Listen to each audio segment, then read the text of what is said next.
Tom Campbell here. I and MBT Events hope you like this video. It was made possible by donations from our supporters. If you're one of them, thank you so very, very much. If you're new to MBT and find something of significant value in our videos, please consider supporting their production through our Patreon account or through a one-time donation. It would be very much appreciated. The links are in the description below. Thank you. We have a question submitted by Michael C., and his question is on the role of experiencing light within the MBT framework. I imagine if one experiences light and helpful symbols, that's a positive thing within the scheme of consciousness and how it works, lowering entropy. I assume that could be a form of guidance. What I'm trying to understand better is its significance to the free will awareness unit, where one goes from there, and could it be seen as a marker towards a lower entropy state? Well, it could be all those things. Yeah, it could be all those things. You'll have to realize that when you see light, part of that is an artifact of you interpreting information in terms of how you're used to interpreting information. You see things. Okay? You hear, you see, you hear, you smell, you taste, you feel. Those are your five senses. So when you get data stream comes to you, you're going to turn it into things related to those five senses. You're going to see things, hear things, smell things, feel things. So that's just how we interpret the information we get in such a way that we can understand it. So part of that, those five senses, the part that is the most dominant, if you're not blind, is seeing. That's the high bandwidth part that you gather a great deal of your information through seeing. The second is, of course, would be hearing. So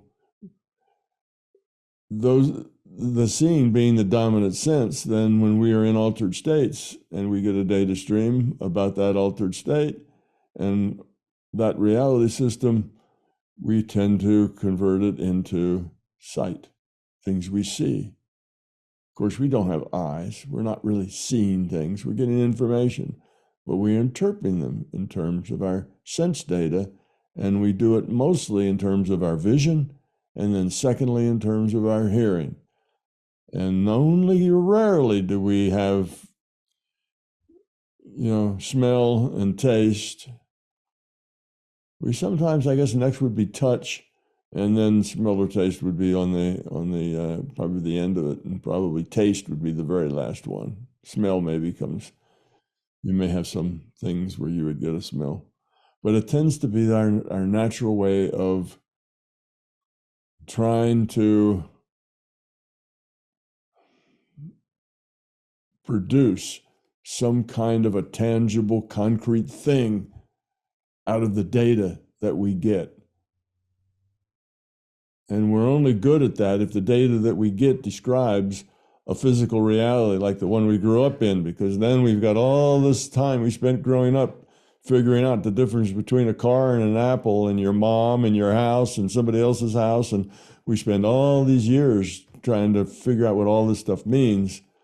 And then we get into an altered state and we get information that we don't know what to do with. So it turns out to be light. If we get a feeling of some sort or we see something, we'll turn it into light. So the light is also a tool that the system can use to engage us. It's just like fish, like sparkly little things, your little lures that you put in the water that you pull across that draws all the fish's attention. Oh, look at that. It looks tasty, doesn't it? Well, that's sort of like that with light for us. We see lights, we immediately grabs our attention and we pay attention to them and we look at it and we follow it.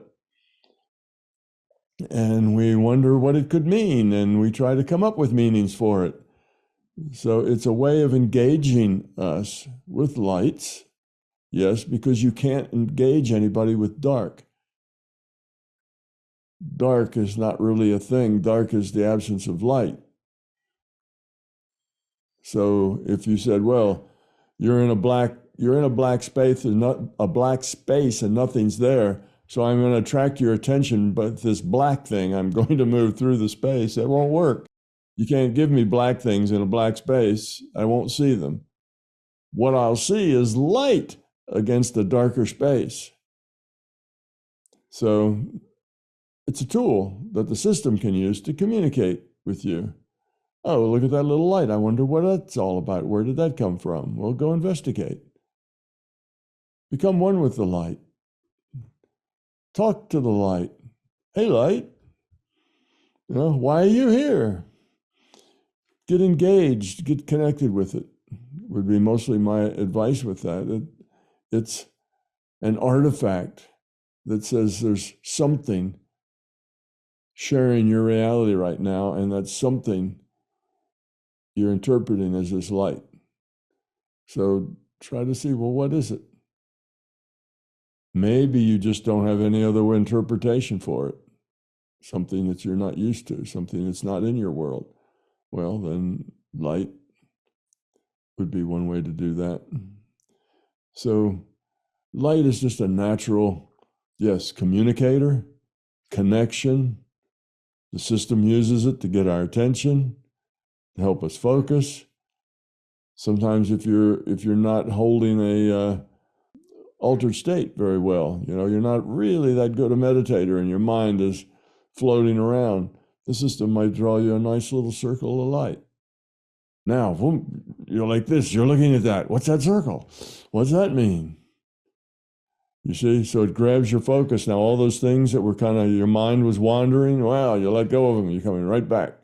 So the system could give you things like that just to help you stay focused on what's going on. That's one way to meditate, is just to use your eyes to focus on a particular shape. You could just have a ring of light and you just go around and around the ring. That would be a thing that eventually would put you into a meditation state. So light is everybody's tool, because light's the absence, you could say light is the absence of dark, but it doesn't really work that way. Light is the thing. Dark is the background. Dark is really mostly just an absence of light. What about helpful symbols? Is the light and these helpful symbols a sign of a positive thing, a sign of Yeah, could be. perhaps a lower entropy state? Right, could be. Yes. And you can make up your own symbols. Let's say the conscious system wants to have a discussion with you, but it doesn't want to talk to your ego. Because talking to your ego just isn't going to get anybody anywhere. So they can't talk to you directly, because that's intellectual and that's where your ego lives. So instead of that, they give you a sign. You get signs. And these signs could be all kinds of things. They just have to be something that is so unusual that you won't just pass it by as just a standard part of your environment. It'll stand out because it's very unusual. So anyway, yes, and it can use light for that. It can produce symbols. But if you want to turn that into a language, you have to ask the question, what does that mean? And then you have to work on it for a while and get what that means. And then you can get another thing. And pretty soon there may be 10 symbols or 20 symbols or 100 symbols. And you may even be able to carry on a conversation with those symbols. So that's what I mean when I say engage it. Engage what you see.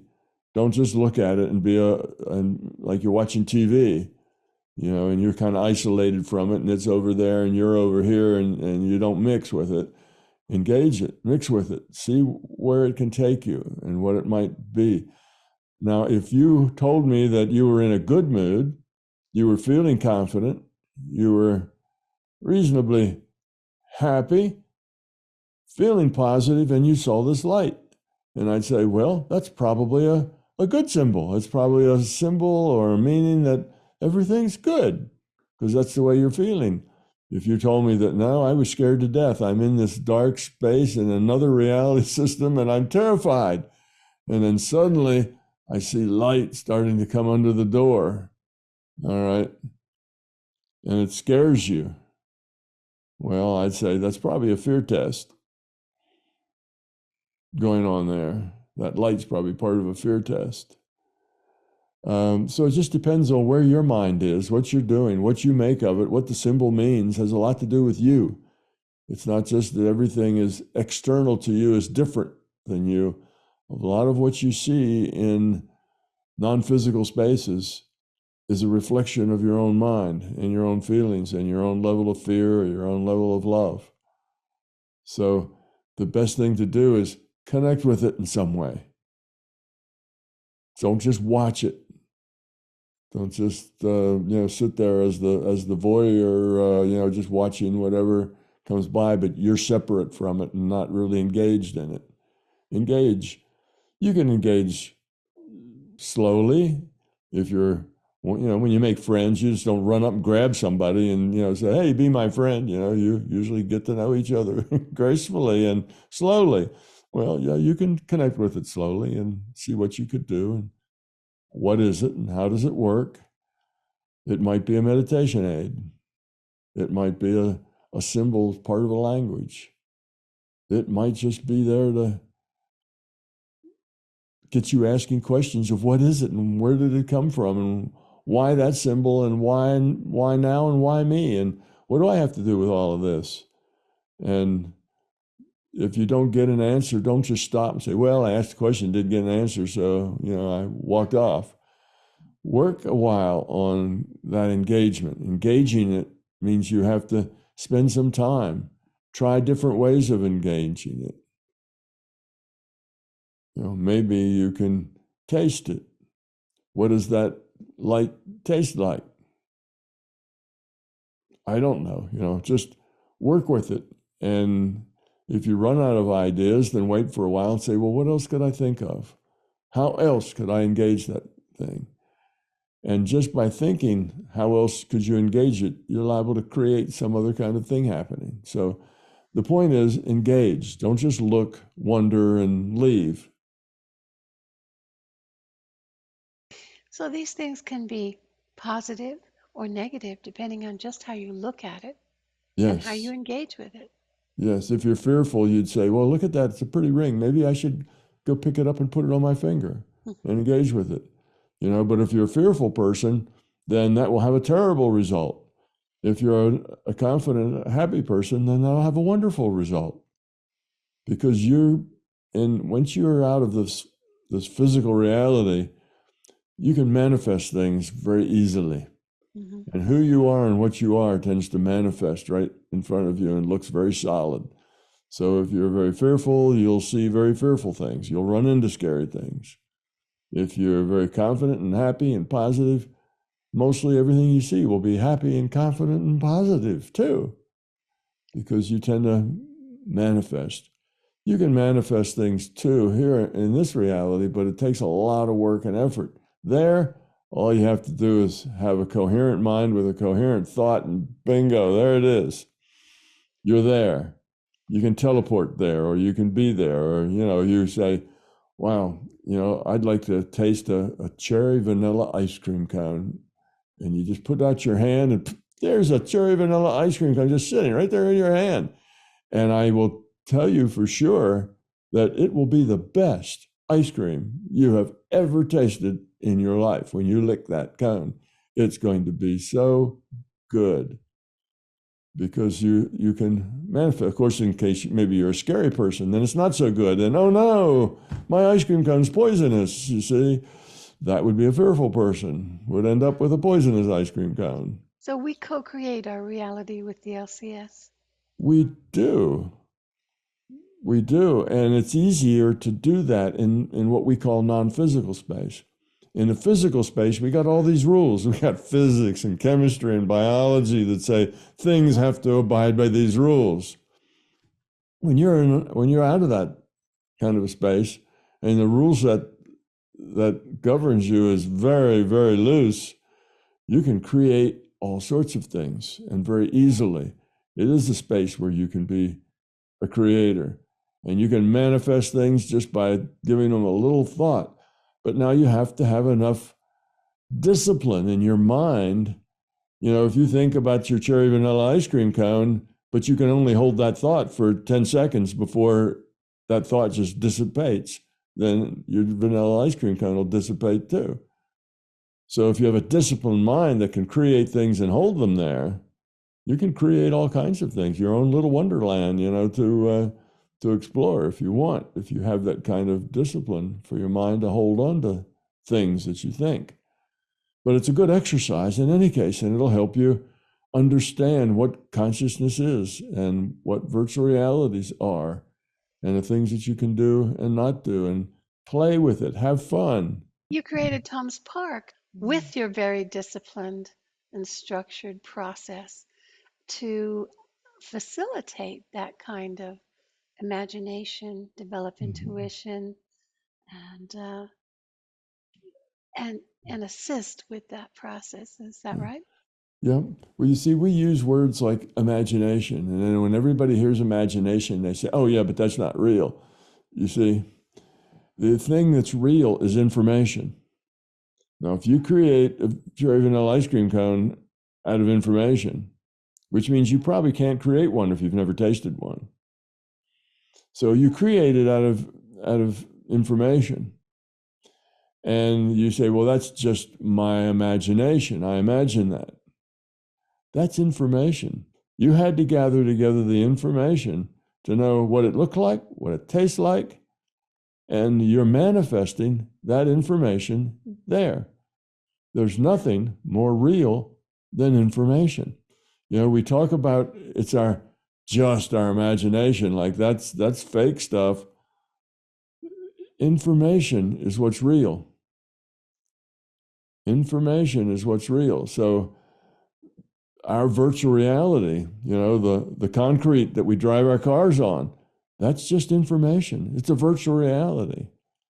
That car we drive, our bodies, you know, this body here, you know, it's just information in a virtual reality. But it has rules. And the rules are that when I knock on my head, it makes a little knock knock noise rather than my hand passing through my skull, because that's the physics of this place. But the rules are different in different reality frames. It doesn't mean those things are less real.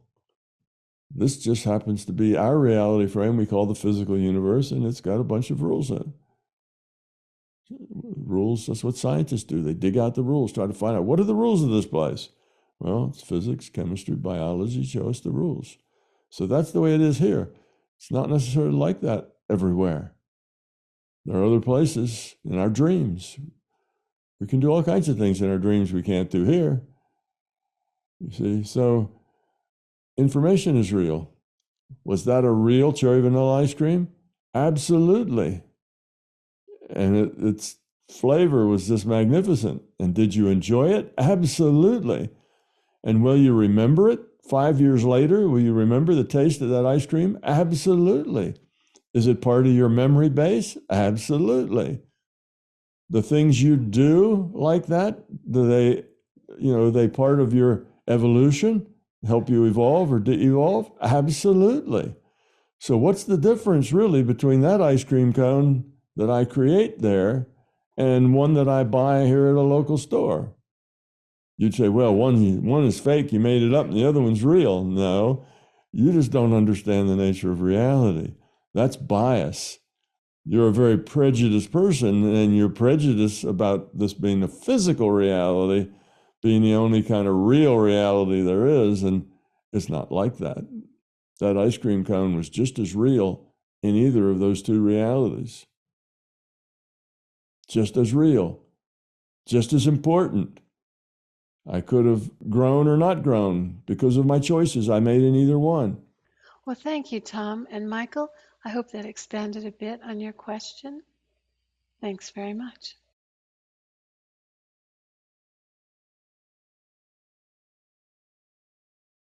I and MBT Events hope you liked this video. We will continue to post videos for free on my YouTube channel, but please understand, these videos are expensive to produce. They represent many thousands of hours of production and editing, as well as all the necessary audiovisual equipment, computers, and software. If you find something of significant value in our videos, please consider supporting their production through our Patreon account or through a one-time donation. It would be very much appreciated. The links are in the description below. Thank you.